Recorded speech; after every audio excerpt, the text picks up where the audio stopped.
Hey, what's up soldiers? Yaniv here and welcome to Amazon FBA Bootcamp. Today we're going to talk about how you can avoid getting scammed on Alibaba. But before we get into that, I want to show you guys how my week has been because I want to make sure that I keep updating you guys and keep showing you that you guys can keep listening to me about how to, do anything Amazon. Like I said in my other videos, a lot of people don't keep you updated on how much money they're making. A lot of people don't show you their seller's account, and a lot of people cannot be trusted when it comes to, telling you how to run your Amazon business. And that's why I want to keep you guys updated on how everything is going. So this is the first week after Q4 has ended. So the sales have dropped a little bit from before. Obviously, that is natural with Q4 coming out. Even if you're not selling seasonal products, a lot of people are just shopping a lot more on Amazon. So here we are. I'll show you my seller's account right here. One second. There we go. So as you can see here, this is my seller's account again. Okay. This is mine, and you can see that today we have sold over 100 units for today, and only about Let me check. Only about 1,500 in sales so far. But I think we'll reach about 2,000 by the end of the day. It's only 6 o'clock, maybe even more than that. But again, only 17,000 this week. I think last week my highest week of last month was over 20,000. But this week is not so bad either. And this is from, again, you can see on the bottom there, January 1st to the January 7th. So that is today. Again, I just wanted to keep you guys updated on how everything is going so you guys know I can still be trusted with my Amazon advice. So I've actually had to re-record this video because I've had some audio issues in the last clip that I was going to put here. But I guess for the rest of the video, we're going to go and we're going to stay with this new video and audio. Hopefully it sounds a little bit better than before and looks a little bit better as well. So pretty much what we're going to talk about today is how to avoid getting scammed on Amazon. I've been asked many times, how do you know, how can you trust, Chinese suppliers when you're just paying them, up front, like, $1,000, $1,500 for inventory and just expecting them kind of to deliver on the promise that they made with you. Now, obviously at first I can see the hesitancy there. You don't know who these people are. You don't know if they're actually going to do what they say they're going to do. You don't know the quality of the product they're going to make for you. Even if you did get samples, you never really know what they're going to send you. And I understand that worry, and I know where you guys are coming from. But in life, if you want to succeed, you can't avoid risk like that. But again, there is a way you can kind of minimize your risk, so you're not risking that much. So nowadays, also people kind of think that China is still what it was before, or what people said it was before, about the scammings that would go on all the time, and how difficult it is to deal with manufacturers from China, and how everyone's just kind of out to get you if you try to buy from China, or everyone's kind of just trying to scam you all the time. And that can't be further from the truth, guys.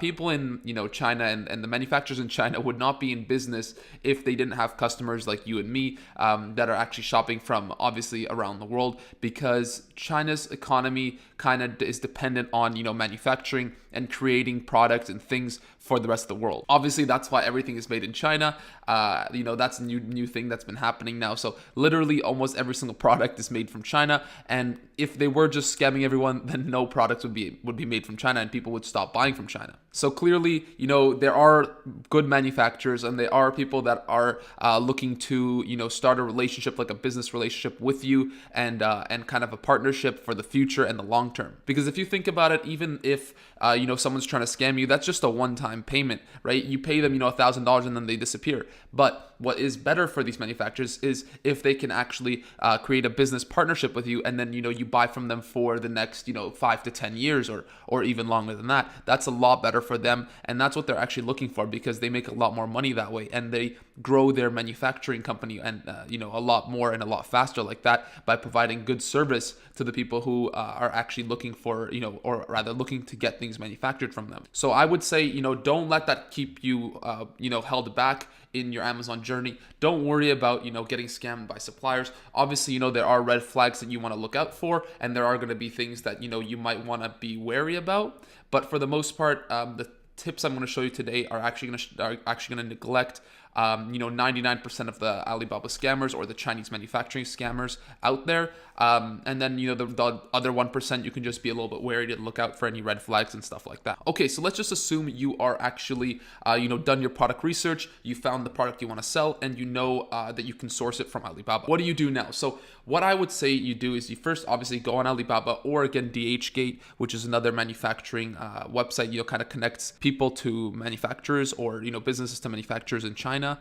But I would say if it's your first product, definitely stick to Alibaba. It's a lot more, it's a lot simpler to use, I think, in my opinion, and there's more suppliers on there. So I definitely would stick to Alibaba if you're starting off. So go to Alibaba, and when you do get here, let's say you type in, your product that you're trying to buy. So in this example, I've just used electric wine bottle opener, and you can see here that, let's say you find, your product that you want to sell, and so you go here and you can see, there's a bunch of different suppliers and a bunch of different products that you can look over and find. So what you would want to do as soon as you get here, though, you don't want to start going and looking at, choosing and contacting manufacturers, because the first thing you have to do is definitely click on trade assurance.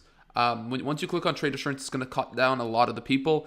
And also you want to click on gold supplier. I'll explain what these two things are and what assess suppliers as well, if you want to click that one too. So what they do is they filter out the different manufacturers that don't have the criteria of trade assurance and gold supplier.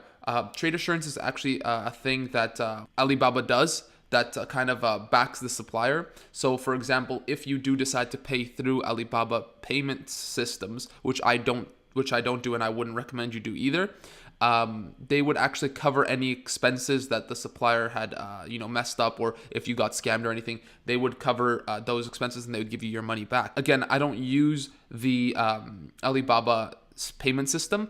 I use PayPal, and I'll talk about that a little bit later. But just the fact that Alibaba is comfortable with supporting and backing the supplier makes me comfortable, and makes me know, or make me think rather, that they're not out to get me or out to scam me or anything like that. So that's definitely something you want to check off, just for the peace of mind. And also you want to click off gold supplier. Gold supplier, again, it's like it says here, are pre-qualified suppliers. I guess you got to do some stuff to become a gold supplier. And again, that's just another badge that Alibaba gives to their suppliers that have been really good and have been providing a good service for a long time. So like you can see here, this guy has been a gold supplier for 13 years. So if they've been a gold supplier for 13 years, they can be trusted. Maybe stay away from the ones that are 1 year or even 2 year. You can kind of do it. Like I would do it probably, but if you're super wary, just find someone that's been a gold supplier for a long time. To 11 years, like these guys have been around for a while, 10 years. So if you are really wary, just pick someone like that, and then you'll definitely be good in terms of not getting scammed. Now the last thing is assess supplier. If you want to, you can also click assess supplier, but a lot of the manufacturers are not assess suppliers. Assess supplier just means that, again, a third-party inspection was made to go and look at their manufacturing facilities and see if everything is up to par, everything is good. If you again are super scared of getting scammed, you can click that as well, and then it will filter out even more of the suppliers. But I do notice that when you click that, you filter out a lot of good options, and kind of limit your manufacturing potential, so you can't really shop around as much if you just pick the assess suppliers. So I would keep the assess suppliers off, and everything has been fine for me, because again, it's a third-party inspection. It's not a really big deal. As long as Alibaba trusts them, that means I trust them because I trust Alibaba. That's pretty much how it works.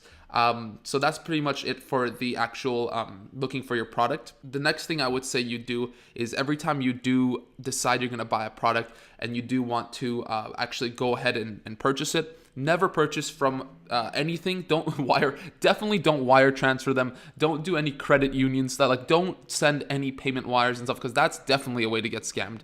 What you want to do is you want to either, I would say, pay through the Alibaba payment system, which is okay, but I wouldn't do it personally because I want to have a couple levels of security. So I would say use the Alibaba system. I actually rather use the Alibaba trade assurance and gold supplier settings, and then pay through PayPal. Okay. If your supplier does not accept PayPal, don't do business with them. They're clearly, like, that's sketchy stuff. So usually 99% of them will accept PayPal. So if they do, then definitely go ahead and trust them for that, because PayPal has really good payment protections put into place for the buyer. So I would definitely recommend using PayPal to actually process the payments with the manufacturer.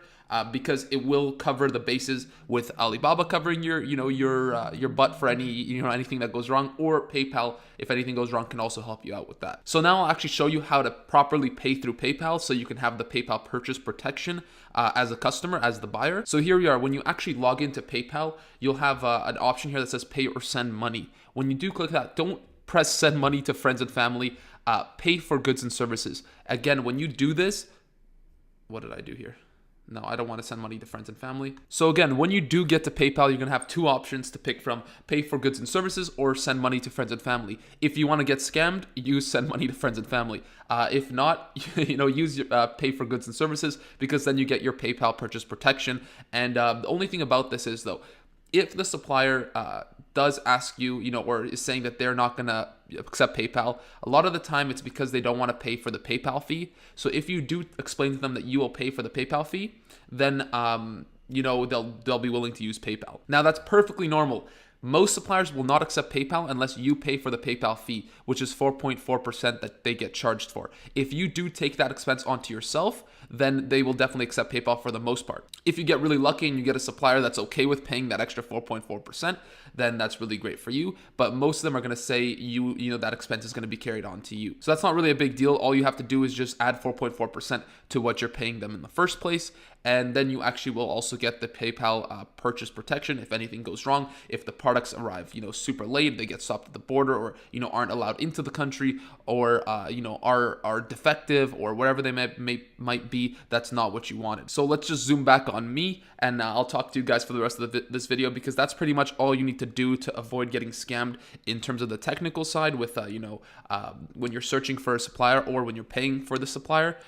Definitely make sure also to pay, I usually do 30-40% up front, and then 70 or 60% after the fact, or even you can do 50-50. So then that also covers a little bit, so your risk is kind of a little lowered because of that. So you potentially only lose 50% of your payment rather than 100%. So again, if somebody is looking for 100% of the payment up front, if you're super wary, you don't have to do that. But again, some of them do ask for 100% up front, and I've had suppliers ask me for 100% up front and everything was fine. So that's definitely something, if you're trying to, negate some risk there, just, pay 30% up front or 40% up front. And then, the rest of it after, they package up and ship your units. So when you do pay it is when you do get their shipping confirmation, then you do send them the rest of the money.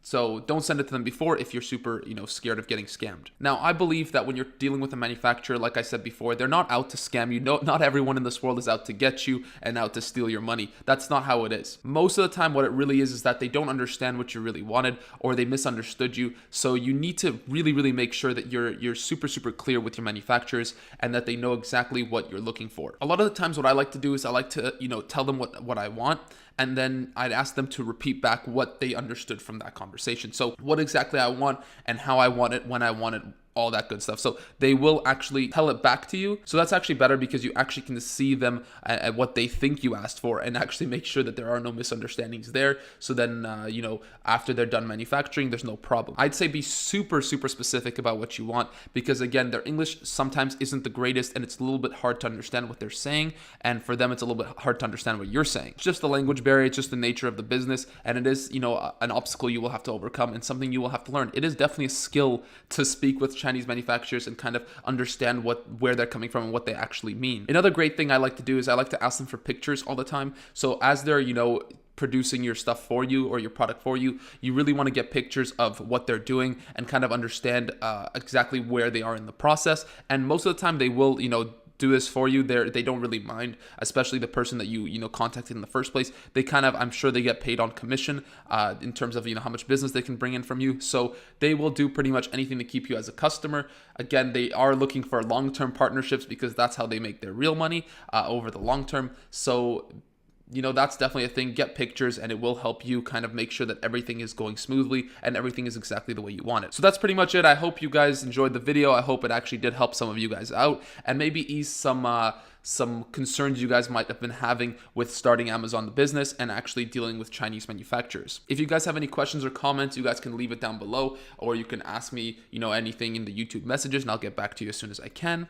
If you guys did enjoy the video, please leave a like, comment, share, subscribe, do all that good stuff that does help the channel grow. I really appreciate it. And remember, soldiers, you're only one product away.